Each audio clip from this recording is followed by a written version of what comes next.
So I've made a lot of content about sleep and the Oura Ring, and I've been a user for almost 3 years now. I even built a course called the Sleep Advantage, teaching people how to optimize their sleep. And so I have been a huge fan, and I have some predictions about Oura Ring 3, the new Oura Ring, and I have some features that I'd love to see. And I believe that Oura Ring will see this video. And so if you have features that you want to see included in the next iteration, next version of Oura Ring, then be sure to drop them in the comments below. But I just have some ideas that I wanted to share with you, and I'd love to get your thoughts on this. They've rolled out a lot of cool updates lately, and I was kind of inspired by my friend Katie Type A, who made a video that was like a parody video about the Oura Ring 3 and all the crazy features that it could have. And you know, who knows what they're gonna have, but this is what I hope they will have. What I'd love to see is real-time HRV. So, you know, when you're about to go into a workout, being able to check your HRV really quick, like the Polar H10 chest strap, which I made a whole nother video about, which I will put up here, and I'll also link up down in the description so you can check out. But you can see the interface that they use with when it's paired with Elite HRV. It's really, really cool. It's super comprehensive, and you can see how things affect your heart rate variability in real time. So pre-meditation, you could take your reading. Post-meditation, you could take your reading. Pre-workout, you could take your reading. Post-workout, you could take your reading. You could take your reading right before you go into a big meeting or a date or any sort of situation where you might want to check in on your nervous system, how you're feeling. You know what I mean? In addition to real-time HRV readings, I would love to see the frequency domain readings as well as the SD and N reading. If that sounds like just jargon to you, let me explain real quick. I made a whole nother video about the science of heart rate variability, and I break down all the different types of measurements, which I'll link up right here and down in the description. So you can go watch that afterwards if you're interested. But basically there are two categories of heart rate variability measurements. You have time domain and you have frequency domain. Time domain is the RMSSD, which is the score that you get. And then SDNN, which is another really cool score, but it needs a lot longer of a recording time to actually capture. And so it would be really interesting to see if they could include the SDN measurement. And then the frequency domain measurements are a good indication of which part of your nervous system is more active or activated, right? Whether it's your sympathetic or your parasympathetic. And we're talking about the low frequency domain measurement, the high frequency domain measurement, and the low frequency to high frequency ratio, right? The ratio between those two, as well as the total power. And why this information is significant is because if you care about the health of your nervous system, and let's say you are using different practices to deal with anxiety, you're using some of these practices to get in the zone before a workout or before a game or something like that, being able to read where your nervous system is at in the moment can be extremely valuable using those frequency domain measurements. And then you could do certain breathwork techniques, or you could do prehabbing, which I've talked about in another video about how to increase your heart rate variability, which I will put up here and down in the description, and a whole bunch of other resources about prehabbing. If you don't know what it is, it's literally the best way that I've found after testing dozens of things to improve your heart rate variability really quickly. You could do something, some type of intervention to shift yourself into a parasympathetic state like that, but you would only know to do that if you could see how out of whack you were. And to me, that would be not only really fascinating and would put Polar H10 on a run for its money, as well as the Elite HRV guys, but it would just be better insight for athletes, for high performers, for people who really care about, or people who are dealing with a lot of stress or mental health issues. It would be really, really nice to have those things. Next is more of like an improvement. They've added this feature where it starts to pick up when I go for a walk, which is awesome. So after I go for a walk, it will like prompt me and be like, hey, did you have a workout? And then it says walk, and for the length and intensity that I did. But it hasn't really started picking up my workouts, and my app is fully updated. I don't know if it does that for you, but let me know in the comments if your Oura Ring will pick up your workouts, but it doesn't for me. So I'd love to see an improvement where instead of having to manually input your workouts, you can just go work out and it will calculate, okay, you had a lifting session, or you had a cycling session, or you had something, right? And it's great. They're making improvements, so I'm not going to knock them on that, but that's what I'd love to see, and that would make that feature even better. The next thing that I'd like to see would be heart rate zone measurements. So while you're training, while you're working out, you'll be able to identify, okay, I'm in zone 2, I want to stay here, or I'm in zone 3, I want to push it to get to zone 4. I think it would be really cool to have that sort of real-time feedback of, this is the zone I'm in, and it shows you kind of like in the Polar app, it shows you this graph of your zones based on your, you know, your weight, your height, all the different, you know, things that go into calculating your heart rate zones. And it shows you this kind of graph or this line of where you're sitting and if you're coming down, if you're trending down, or if you're trending up. Another really cool feature that was inspired by the 8 Sleep matches, which I'm actually making a video about right now, and I will link it up when it goes live up here and down in the description, but would be vibration to wake you up. So being able to set an alarm clock and have your ring just vibrate gently and sort of wake you up at the time that you want to be waking up. There's another app that I haven't tried, but it tracks your circadian rhythm, so you can see your cycles throughout the day. You can see, you know, what your energy is going to do throughout the day. So this is very useful because then you can program your circadian rhythm. Hey, I want to go to bed at this time and I want to wake up at this time.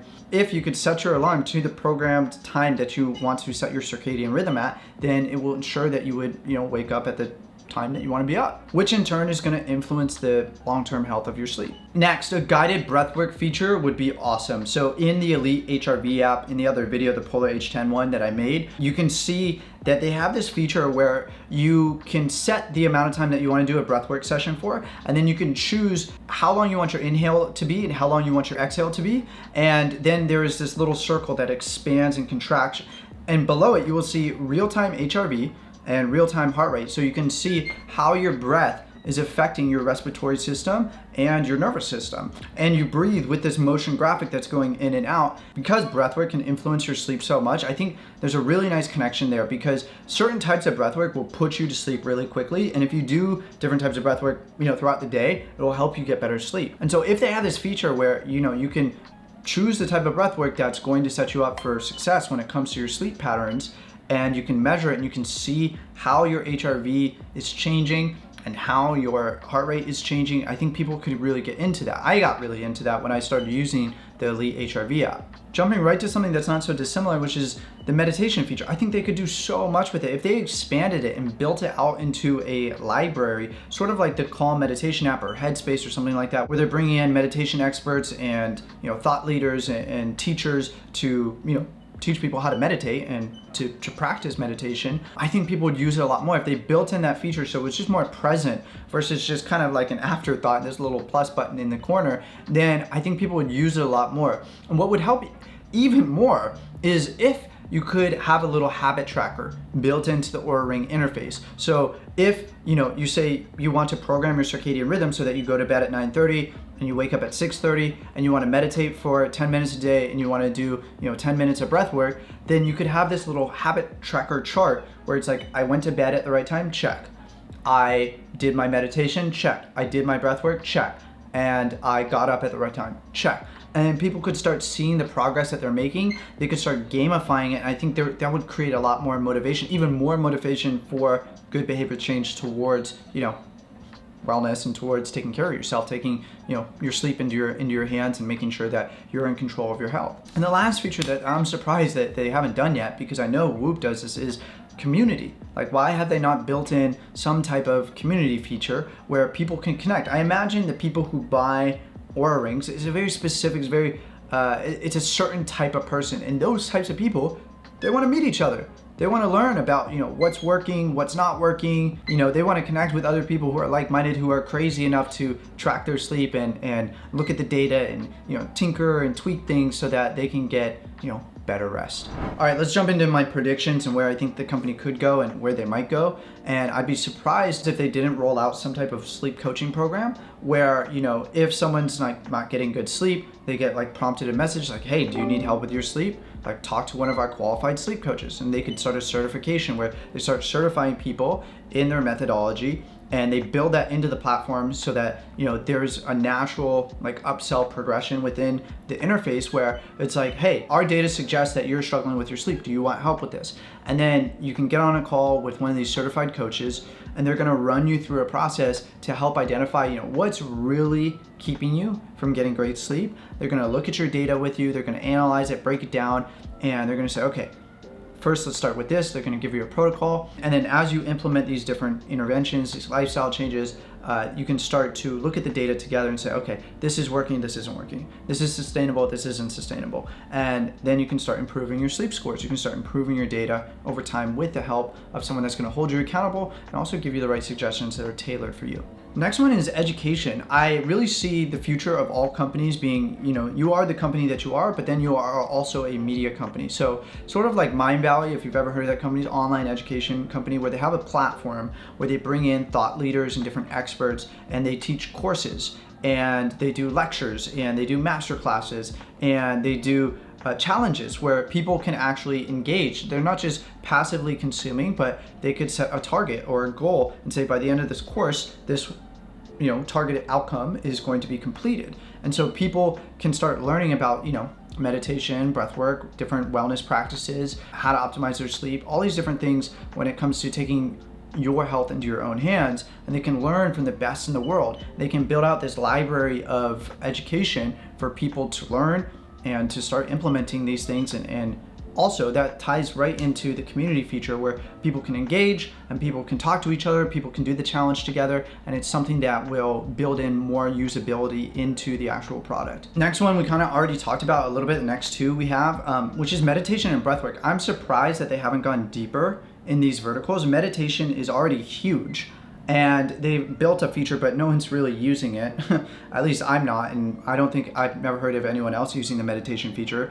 But I see a huge opportunity for them to branch into that vertical and really do what Calm or Headspace has done. There's no reason why they can't do that, just maybe more of a slant towards sleep.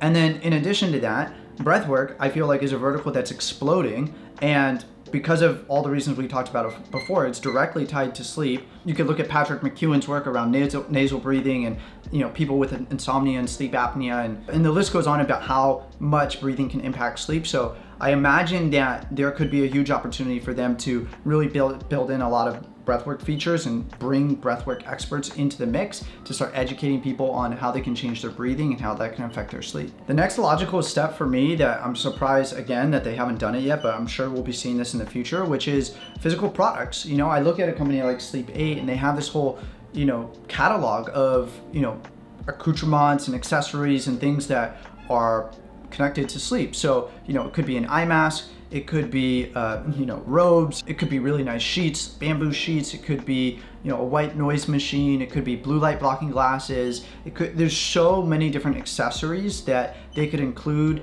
that would be beneficial to people getting great sleep. Red light bulbs, Himalayan pink salt lamps. I mean, there's literally endless amounts of things that they could do, that they could just build out an entire e-commerce catalog that would fit really well with. Because here's the thing, when people see the data, when people get an Oura Ring, they become aware, right? And awareness drives behavior change. So people are automatically moving in the direction of, okay, my sleep's not where I want it to be. Now I want to get these different products to help me get better sleep. And from there, the natural best next step too would be supplements. So you have the e-commerce and then you branch into supplements, and you're talking about things like essential oils like lavender, CBD, magnesium, ashwagandha, other adaptogens, and a whole bunch of other supplements that people use to help aid in the sleep process. And if you're interested in improving your sleep and you're in the market for a supplement to help aid in that process, I really encourage you to go check out the video I did with the founder of Natural Stacks talking about the best magnesium for sleep. I'll put it up here and down in the description below for you to go check out afterwards. And last but not least would be early detection of disease. So using the data that they're collecting, they'll be able to see trends and be able to make recommendations for you to go see a specialist or for you to go see a doctor, so that they could catch things that are flying maybe under the radar or might be developing, like heart disease, like Alzheimer's, like cancer, like basically any lifestyle disease that could be contributed through the trend that could be attributed through the trends of your sleep. They might be able to pick up on that. Like, I imagine that there's going to be a time when they're going to send you a message and it's going to be like, hey, your resting heart rate has been abnormally high for the last 6 months. You should go see a cardiologist. And eventually, as the modern medical system evolves, you're going to see a lot more integration between these types of tools and technology and a more forward-thinking medical system that's going to integrate this data and make it possible to make changes a lot faster before things get out of hand. Whew, that was a lot, but I hope you liked it. Hope you enjoyed it. If you did, give me a big thumbs up. Helps get this information out to more people. And if you're into biohacking, lifestyle, recovery, any of that kind of stuff, consider subscribing because I got a lot more content coming soon. And I know that you're gonna like any of the videos that I referenced. So go check them out down in the description or in the cards. And as always, I will see you in the next one. Be well.